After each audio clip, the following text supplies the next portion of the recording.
Now, your Super Doppler 10 forecast with meteorologist Jeremy Wheeler. Here's the 24-hour rainfall. Hey, we picked up some much-needed rainfall over the south side of North Carolina. Got a little bit over the lower eastern shore peninsula. Not too much north of there. There was, I think, very, very light rain. Barely showed up in the rain gauges. But yeah, 2/10 of an inch in Virginia Beach so far. Almost a quarter of an inch in Suffolk. Less than 2/10 Elizabeth City. Hey, look at Edenton picked up about 0.6, as well as Norfolk. Had a little bit higher amounts in there for parts of Portsmouth down to western Chesapeake and southern Suffolk and downtown Newport News. We had probably just a little bit less than an inch there. But you can see Newport News itself, Patrick Henry Field, yeah, 1/100th of an inch. So we got some rain at least, and we could use some more. Now, the rain is pretty much wrapping up, so I got a 30% chance for the short term, but after the next hour, it's gone. We'll be dry this afternoon, dry for Thursday. Friday afternoon, maybe some isolated showers, and I think a little more by the evening, but quite a bit of rain on Saturday, 60% chance. Not a washout, but still a good chance for rain.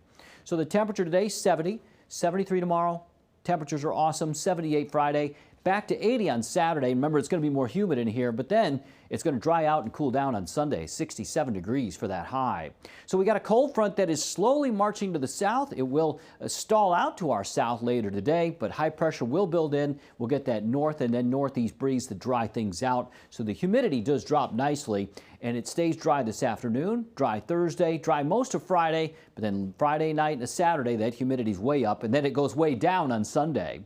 So Super Doppler 10, we have some showers. There's not a lot of thunderstorms. There might be a couple getting into mainland Dare, but for this Duck into Currituck, it's mostly just a light rain and some light rain around Virginia Beach. But it is along all of 264 here pretty much to the ocean front, and then down around Pungo, a few more showers. But west of Virginia Beach, we've dried out. Peninsula's dried out, middle peninsula. Eastern shore's mostly dry, but a few more showers lingering up there around Saxis and one or two around Melfa. So those are going to move out soon. By the time we hit about 7, 8 o'clock, we're drying out except for a couple showers down to the south. After 9 o'clock, we're all drying out, and it's feeling pretty good. We'll have clearing skies at noon. We'll have partly cloudy skies this afternoon, and it should be a pleasant day once we get past the mid-morning.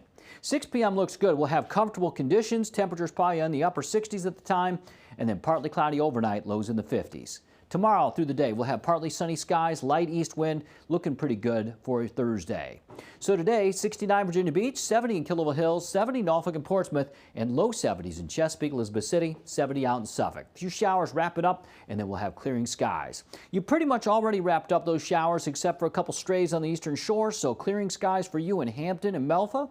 Highs in the upper 60s, 67 in Gloucester, 70 Newport News, and 73 in Williamsburg. On the water today, you got winds northeast 10 to 15 knots, seas 2 to 3 feet, the bays 1 to 2 feet, and bay temperatures in the low 60s. So your 7-day forecast, you got low 70s tomorrow, partly cloudy skies. Friday, partly cloudy, and then some isolated showers late, high of 78. Saturday, you got a high of 80, scattered showers, maybe a few storms, not a washout though. And then Sunday, partly cloudy, high of 67. And we'll be able to pinpoint that rain just a little closer, probably by tomorrow. There's a lot of big events going on this weekend we want to know. So, but Sunday, definitely drier and cooler.